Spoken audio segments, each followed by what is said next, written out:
Powerful system आजकल investigation का, तब भी अगर सबूत नहीं मिले तो फिर क्या घंटे की इन्वेस्टिगेशन हो रही है? क्या हो रहा है ये? भाजपा किसको नहीं डरा रही?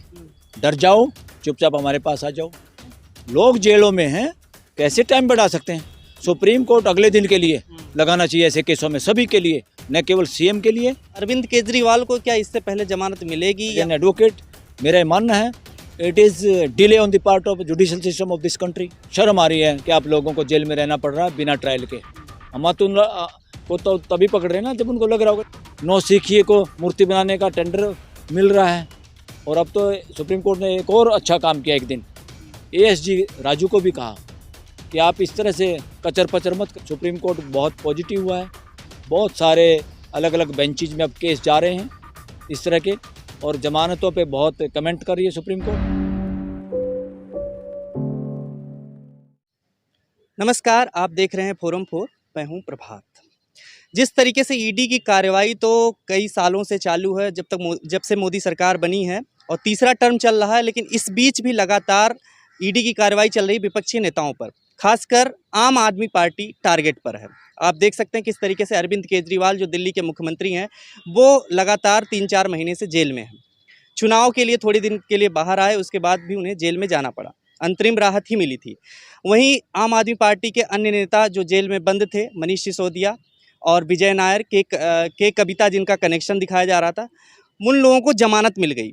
लेकिन आज एक ऐसी खबर आई है जिसमें आम आदमी पार्टी को झटका लगा है, खासकर जब आम आदमी पार्टी के विधायक और वक्फ बोर्ड के अध्यक्ष रह चुके अमानतुल्लाह खान की गिरफ्तारी हो गई है, ऐसा आम आदमी पार्टी कह रही है। ईडी ने रेड मारा, उसके बाद उन्हें ईडी ने अपने मुख्यालय ले गई। इसके बाद आप देख सकते हैं कि विजय नायर को आज ही जमानत मिल गई। तो एक तरफ खुशी, एक तरफ गम। सर, क्या कहेंगे, ये आम आदमी पार्टी को भाजपा या जिस तरीके से आरोप लग रहा है भाजपा सरकार छोड़ना नहीं चाहती है, मोदी सरकार आम आदमी पार्टी के पीछे पड़ गई है, ऐसा कुछ लग रहा है? देखो, ये लग तो रहा है लोगों को, देश के लोगों को भी लग रहा है, ज़्यादातर वकीलों को भी लग रहा है, मगर ये देश को, आप डेमोक्रेसी को दंगल नहीं बना सकते एक पार्टी दूसरे पार्टी का इलाज करने के लिए। वो एक दूसरे के बारे में समाज के सामने, देश के सामने बातें रख सकते हैं, एक दूसरे को एक्सपोज कर सकते हैं, उसमें कोई बुराई नहीं है। मगर जो केसेस और मुकदमों का जो स्टाइल है और जिन बातों के आधार पे केस चलाए जा रहे हैं, उस तरह की बातों से या उस तरह के भ्रष्टाचार से कोई भी पार्टी अछूती नहीं है। अगर उस पे जाया जाए कि यहाँ तो अगर ये भी मान लिया जाए किसी एक पार्टी से, किसी ठेकेदार से पैसे ले लिया पार्टी ने और वो इलेक्शन में लगा लिए कहीं गोवा इधर उधर, अभी तक तो उसका कोई सबूत नहीं मिला। दूसरा, ना कोई ये सबूत मिला कोई उन पैसों को अपने घर लेके गया हो, चाहे डिप्टी सीएम हो, चाहे सीएम हो, चाहे कोई इनका नेता हो। इतने दिन के बाद इतनी पावरफुल और इतना पावरफुल सिस्टम आजकल इन्वेस्टिगेशन का, तब भी अगर सबूत नहीं मिले तो फिर क्या घंटे की इन्वेस्टिगेशन हो रही है? क्या हो रहा है ये? और इस तरह लोगों को जेल में रखने के लिए लोग पार्टी बाजी के आधार पे खुश हो सकते हैं। कुछ लोग, विकृत मानसिकता के लोग, फंडामेंटल राइट के हिसाब से, मानवता के हिसाब से, डेमोक्रेसी के हिसाब से और देश के संविधान के हिसाब से इस तरह की बदले की कार्रवाइयाँ जो दिखाई दे रही हैं, ये उचित नहीं है, ये अमानवीय है, ये घटिया कार्रवाइयाँ हैं, और इन कार्रवाइयों के लिए इस देश में कोई जगह नहीं है। पार्टियां एक दूसरे को, सरकार को हथकंडा बना के, सिस्टम को हथकंडा बना के एक दूसरे को कमज़ोर करना या एक दूसरे को नीचा दिखाने का काम नहीं कर सकती। देश का पैसा इन कामों पे बर्बाद नहीं हो सकता। ये काम लगातार जो एजेंसियां वो करती रहें, मगर इस तरह से जो काम चल रहा है कि ख़ास तौर पर उन पॉलिटिकल पार्टी के खिलाफ जो सरेआम बीजेपी या बीजेपी के सीएम या बीजेपी के पीएम के खिलाफ बोलते हैं, या बीजेपी से जो पीएम है, पीएम तो देश का होता है, सीएम भी स्टेट का होता है, मगर ये वो मानसिकता नहीं है, ये राजशाही वाली मानसिकता। डेमोक्रेटिक मानसिकता होती तो पीएम हो या सीएम हो, ये लगातार इनको पता है कि ना हम बीजेपी के पीएम देश का होता है, बीजेपी का पीएम नहीं होता, कांग्रेस का नहीं होता। तो ये मानसिकता नहीं है, और जो ये चल रहा है ये डेमोक्रेसी में, इसके लिए कोई जगह नहीं। बीजेपी में जितने लोग शामिल हुए, उनके केस या उनको जमानत मिल गया, उनके केसों में इन्वेस्टिगेशन ढीली पड़ गई, इससे साबित होता है सिस्टम का दुरुपयोग हो रहा है और सिस्टम को फ्री एंड फेयर तरीके से काम नहीं करने दिया जा रहा, दबाव में काम कर रहे हैं। और अपने चेले चांटे जो है ना, जो मदारी के कहने पे जिस तरह बंदर तमाशा दिखा दे, उसी तरह के ऑफिसर्स को ये किस तरह गैरकानूनी तरीक़ों से, ओपेक तरीके से, जिसमें ट्रांसपेरेंसी नहीं, सीबीआई का बनाना हो डायरेक्टर, ईडी का बनाना हो, इलेक्शन कमीशन के मेंबर बनाने हो, ये तरह की जो बदमाशी है ये डेमोक्रेटिक नहीं है। डेमोक्रेसी में ऐसा चल नहीं सकता, इसके लिए कोई जगह नहीं। देश के लोग इसको बखूबी समझ रहे हैं, और ख़ासतौर पर युवा पीढ़ी। और देश को जिस तरह से जोड़ने की बजाय बातें करते वसुधैव कुटुंबकम की, और हमेशा बात करते हैं हिंदू मुसलमान, और इन्होंने कोई राज्य नहीं छोड़ा जहाँ पे इन्होंने जाति पाति का जहर नहीं फैलाया, हिंदुओं के अंदर भी, अपनी वोट बैंक के लिए, अपनी इलेक्शन जीतने के लिए। तो इसलिए जो बदमाश बाप भी अगर कोई हो कि अपनी खुद चौधर के लिए अपने बच्चों को भी नशा करा सकता है, अपने परिवार में भी फूट डाल सकता है, अपने घर में भी दरार डाल सकता है राजा बनने के लिए आदमी, तो ऐसी घटिया मानसिकता के लिए कोई जगह नहीं है देश में। डेमोक्रेसी में ना ऐसे लोगों के लिए, ना ऐसी मानसिकता के लिए कोई जगह नहीं है। डेमोक्रेसी के नाम पे शासन हावी है, शासन मानसिकता, जहरीली मानसिकता हावी है। लेकिन सर, अमानतुल्लाह खान का मामला तो बहुत दिनों से चल रहा है कि अब होगी गिरफ्तारी, तब होगी गिरफ्तारी। आज गिरफ्तार करने का मकसद क्या लगता है कि इस मौके पर, और खासकर वक्फ बोर्ड का जो मनी लॉन्ड्रिंग का केस बताया जा रहा है, इसमें क्या कुछ हो सकता है? क्या इसमें ईडी गिरफ्तार कर सकती है? क्या कानूनी इसमें पेच है? ये तो इसी तरह से हो गया, कोई हॉस्पिटल बदमाशी करे और किसी मरीज को अंग दान पे साइन करा ले, और फिर उसको जब तक जीवित रखे, जब तक कोई अंग खरीदने वाला ना मिले, और जो ही अंग खरीदने वाला मरे तो उसकी ऑक्सीजन हटा दो कि भाई मर गया है, तो अंग दान पहले लिखवाई लिया। तो ये लोग जो इस तरह की खुरापात कर रहे हैं, ये इलेक्शनों की वजह से, ध्रुवीकरण की वजह से। अब हरियाणा में भी एक कोई बता रहे हैं, कोई मार दिया गौमांस के चक्कर में, कोई बेचारा मजदूर आदमी। ये क्यों हो रहा है? ये सिर्फ और सिर्फ हिंदू मुसलमान, ये ना गायें पालने वाले लोग हैं, ना गाय से प्यार करने वाले लोग हैं, ना गाय से इनको कोई लेना देना है। और बहुत सारे ऐसे भी लोग हो सकते हैं जो अंदर खाने ऊपर दम भरते हैं गौरक्षा का, मांस खाते हैं गाय का, ऐसा भी हो सकता है। क्योंकि देश के किसको हम कैसे पूछें कौन क्या खा रहा है? तो ये करना सारा का सारा जहर फैलाना है, ध्रुवीकरण करना है। नज़र सत्ता पे है, शासन पे, लगातार राजा बने रहना चाहते हैं।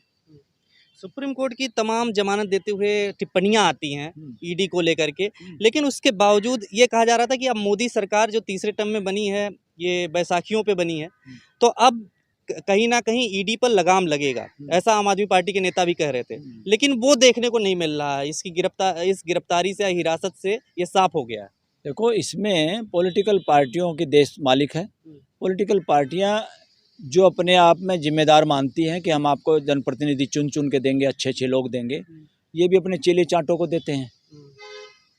कोई भी पार्टियों इसमें व्यक्तिवाद हावी है, जो कि बहुत खतरनाक है डेमोक्रेसी के लिए। डेमोक्रेसी में व्यक्तिवाद के लिए कोई जगह नहीं, एक आदमी के फोटो की कोई जगह नहीं, एक आदमी के सामने सब नतमस्तक हो जाए, that is nonsense on the part of politics and the political parties. तो ये बिल्कुल गलत है। और अभी भी ईडी और ये इस तरह की जो कार्रवाई हो रही, बदले की कार्रवाई हो रही, ये इसलिए हो रही है जो जन आंदोलन, जो जन जागरूकता अभियान चलाना चाहिए अपोजिशन पार्टियों को, उसमें ये फेल हुई हैं। वो चलाना चाहिए, लोगों के जाके बीच में बताना चाहिए, तब जाके ये रुकेगा। जनता के प्रेशर से चीज़ें रुकती हैं या न्यायालय के डर से रुकती हैं। न्यायालयों को जो हिसाब से ये संस्थाएं काम कर रही हैं, जिस हिसाब से काफ़ी हद तक अब प्रोग्रेस हुई है, सुप्रीम कोर्ट बहुत पॉजिटिव हुआ है, बहुत सारे अलग अलग बेंचेज में अब केस जा रहे हैं इस तरह के, और जमानतों पे बहुत कमेंट कर रही है सुप्रीम कोर्ट कि नीचे की कोर्टों को करना चाहिए, हाई कोर्ट ने भी गलत किया, इस तरह के कमेंट आ रहे हैं।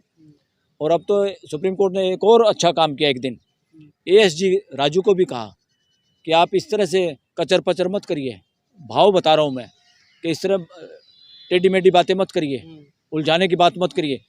हो सकता है अगली बार हम जजमेंट में आपका भी नाम लिख दें। क्या नाम लिख दें? कि भाई ये बकवास करता है, ये उलझाने की बात करता है, ये गुमराह करता है कोर्ट को। तो इस तरह के आगे एक हिम्मत, मैं कहूँगा एक हिम्मत आई है। और क्या कहूँ, लोग ऐसे ही कह रहे हैं, वकील ऐसे ही कह रहे हैं, हिम्मत दिखा रही कोर्ट। अरे कोर्ट में तो लगातार हिम्मत होनी ही चाहिए। इमरजेंसी वार्ड की तरह से हॉस्पिटल में जैसे इमरजेंसी होती है, ऐसे ही हाई कोर्ट और सुप्रीम कोर्ट की ड्यूटी है 24 घंटे नज़र रखे कहीं हमारे देश के नागरिकों का कोई फंडामेंटल राइट का वायलेशन तो नहीं हो रहा। कहीं लोकतंत्र के नाम पे राजतंत्र तो नहीं चला रहे, कहीं लोकतंत्र के नाम पे किसी की मानसिकता, दूषित मानसिकता वाला कोई सीएम हो, चाहे पीएम हो, चाहे कोई और हो, अफसर हो, इस तरह की बदमाशी तो नहीं कर रहा। कहीं ऐसी पॉलिसियां तो नहीं बन रही, रात रात को टेंडर तो नहीं मिल रहे जानकारों को, नौसिखिए को मूर्ति बनाने का टेंडर मिल रहा है। कार्रवाइयाँ ये कोर्ट की हैं, हाई कोर्ट और सुप्रीम कोर्ट लगातार विजिलेंट अगर रहे, जो घर का मालिक विजिलेंट रहता है उसके घर में चोर नहीं घुसा करते, इसीलिए हाई कोर्ट और सुप्रीम कोर्ट वहाँ की पे ड्यूटी। करप्शन हो रहा है, वहाँ पे नहीं कर जहाँ रहे पे करप्शन हो रहा है, इसका मतलब वहाँ चौकीदार, इस देश का चौकीदार असली तो देश की जनता खुद है। उसके बाद अगर कोई चौकीदार है तो देश की कोर्टें हैं, खासतौर पे हाई कोर्ट्स और सुप्रीम कोर्ट। तो चौकीदार जागता रहे, देश का काम, देश में कोई चोरी चकारी भ्रष्टाचार, प्रियम्बल में जो टारगेट है वो अचीव हो सके और लोगों के फंडामेंटल राइट का कोई वायलेशन ना कर सके। सर, हरियाणा चुनाव भी है और आम आदमी पार्टी ने लिखा है दिल्ली को लेकर के, खासकर दिल्ली में भी चुनाव होंगे तो उसको लेकर के एक ट्वीट किया है कि छल कपट से आप विधायकों को चुनाव लड़ने से रोकना चाहती है बीजेपी। एक घिसे पिटे मामले में पहले एसीबी ने आप एमएलए अमानतुल्लाह खान को गिरफ्तार किया, लेकिन इस मामले में एक पैसे का भ्रष्टाचार नहीं निकला। फिर सीबीआई ने गिरफ्तार किया, लेकिन यहाँ भी कोई भ्रष्टाचार नहीं निकला। ये अब ईडी ने पीएमएलए के तहत आप विधायक को गिरफ्तार किया है और आप जानते हैं इसके तहत जमानत मिलने में महीनों लग जाते हैं। बीजेपी की ये सब आप विधायक को चुनाव लड़ने से रोकने की रणनीति है। हाँ, क्या ऐसा है? ये तो है ही, मगर आप पार्टी को डरने की क्या जरूरत है? आपके पास एक ही कैंडिडेट है क्या? आप भी राजशाही के रास्ते पे चल रहे हैं क्या? आप भी और किसी को पसंद ही नहीं करते क्या? आपके पास दुनिया भर के वर्कर होने ही चाहिए और 50 कैंडिडेट होने चाहिए, 100 कैंडिडेट होने चाहिए कि जिसको मर्जी दें। इतने अच्छे लोग हैं हमारे पास, कोई भी दें उसे वही जीतेगा। तो आपको एक ही कैंडिडेट की चिंता पड़ी है क्या? ये क्यों डरते हैं? इन्होंने अपने आप को संकुचित कर लिया, इन पॉलिटिकल पार्टीज ने। इनके चहेते सारे पॉलिटिकल पार्टीज के ज़्यादातर नेताओं को एक बीमारी लगी है व्यक्तिवाद की, चमचागिरी की। जो भी जायज़ बात करता है उसी से इनको डर लगता है, जो भी सही बात करता है उसी से इनको अपने अस्तित्व को खतरा लगता है। ये छोटी मानसिकता का काम है। ये चाहे किसी भी पार्टी, कांग्रेस हो, बीजेपी हो, आम आदमी पार्टी हो। अमातुल्लाह को तो तभी पकड़ रहे हैं ना जब उनको लग रहा होगा इनके पास दूसरा कैंडिडेट नहीं। जब आपके पास 20 कैंडिडेट है, किस किस को पकड़ेंगे? क्यों नहीं तैयार करें आप 20-50 कैंडिडेट? क्यों एक ही कैंडिडेट आप लोगों के पास? फिर ऐसी बातें करनी पड़ रही हैं। पकड़ो, कितने लोगों को पकड़ोगे? और सारे पैसे वाले ही क्यों चाहिए आपको? लेकिन सर, हर केस में जो ये देखा जा रहा है कि ट्रायल शुरू नहीं हो रही है, 4-5 महीने बीत जा रहे हैं, इसी के आधार पर सुप्रीम कोर्ट जमानत दे रही है। जैसे विजय नायर को दे दिया आज। ये हक है लोगों का, हक है लोगों का, मिलनी चाहिए थी। बहुत दिन जेल में रहे ये लोग, इनके साथ अन्याय हुआ। As an advocate, as a law student, मैं माफ़ी मांगता हूँ इन सब लोगों से, ख़ास तौर पे कि हमें शर्म आ रही है कि आप लोगों को जेल में रहना पड़ रहा है बिना ट्रायल के। मैं पूरे देश के उन सब लोगों से जो गरीबी की वजह से या पॉलिटिकल बदले की भावना से या गलत केसों में फंसे हुए हैं, जिनमें ट्रायल भी नहीं शुरू हुई, उसके बावजूद जेलों में पड़े हुए हैं, मैं उन सब भाई बहनों से माफ़ी मांगता हूँ। इस देश के जितने लोग पड़े, कहीं ना कहीं हमारी कमी है, हम भी वो पैरवी नहीं कर पाए। हम अभी हो सकता है वो मोटिवेट नहीं कर पाए अपनी सुप्रीम कोर्ट को, या सुप्रीम कोर्ट में जो लोग बैठे वो काम नहीं कर पाए कि आपके साथ जो अन्याय हो रहा है, आप जो प्रताड़ित हो रहे हैं, जिनका नाम सुधार गृह है जेल, वहाँ यातना केंद्र बना दिए गए हैं। लोगों को समय पे अपने लोगों से बात करने नहीं दी जाती। अंदर भ्रष्टाचार है जेलों के अंदर, एक एक चीज़ बहुत महंगी बिकती है। बताते हैं लोग, इवन बीड़ी का बंडल 2-2 हज़ार रुपये में खरीद लेते हैं लोग। तो ये चल रहा है इस देश की जेलों में, चारों तरफ पैसा बनाने में। यही काम पहले होता था राज दरबारों में, यही काम आज हो रहा है। तो वेयर इज़ द सिस्टम? मानवीय व्यवस्था कहाँ है? हमें व्यवस्था चाहिए, हमें सीएम और पीएम नहीं चाहिए, हमें पावरफुल लोग नहीं चाहिए, हमें रिस्पॉन्सिबल लोग चाहिए, रिस्पॉन्सिबल नेता चाहिए, हमें परिवार के सदस्य जनप्रतिनिधि चाहिए, गुंडे मवाली नहीं चाहिए। और जो लोग लगातार खुद ही बनना चाहते हो, दूसरे का नंबर ही नहीं आने दें, किसी का फार्म कैंसिल करा दें, किसी को फार्म भरने से मना कर दें, किसी को किडनैप कर लें। क्या हो रहा देश में? दिल्ली में एक और सुना था, कोई क्या था वो पार्षद उसको पकड़ के ले गए रामचंद्र लड़का के, वो वापस भी आ गया। और क्या कमेंट कर रही है बीजेपी कि राष्ट्र सेवा के लिए हमारे पास आया था, अब ये स्वार्थ सेवा के लिए वापस चला गया। वाह, तुम राष्ट्र के ठेकेदार हो, तुम्हें किसने ठेका दिया राष्ट्र की सेवा का? अपने आप को राष्ट्रवादी बताते हो, राष्ट्र की परिभाषा का पता नहीं, राष्ट्र सेवा का पता नहीं। ये कहा जा रहा है रामचंद्र की तरफ से पार्षद जिनको किडनैप किया गया था, ये उन्होंने आरोप लगाया, तो ये कहा गया भाजपा मुझे डरा रही है कि ईडी सीबीआई में फंसा देंगे, इस तरीके कोई भाजपा किसको नहीं डरा रही? डर जाओ, चुपचाप हमारे पास आ जाओ, फिर कुछ नहीं कहेंगे। जो डरता उसी को डराते हैं। तो पार्षद को तोड़ के क्या करेंगे सर? 4-5 अरे वो कमेटियाँ मपेटियाँ, बदनाम भी तो होता है। पार्षद टूट गया, जो कहते हैं हमारा नहीं टूटा, एक टूटता फिर लाइन लग जाती। जैसे घर में एक मकोड़ा आ जाता है, एक चींटी आ जाती है, उसके पीछे लाइन लग जाती है मीठे के, उसको पता चल जाता, मैसेज चला जाता, सब आओ, तो ये हो जाता। हुआ नहीं क्या? तो लेकिन इस देश के क्या चरित्र बचा है क्या? एमएलए भाग के जहाजों में बैठ के दूसरे यहाँ चले जाते हैं। नहीं सर, 5 में से एक की वापसी हो जाती है, घर वापसी रातों रात, और उसके बाद ये किडनैप जैसा माहौल। हाँ, ये गलत है ना, ये बदमाशी है। अभी तक ये मानसिकता, इसका इलाज नहीं हुआ कोर्टों से।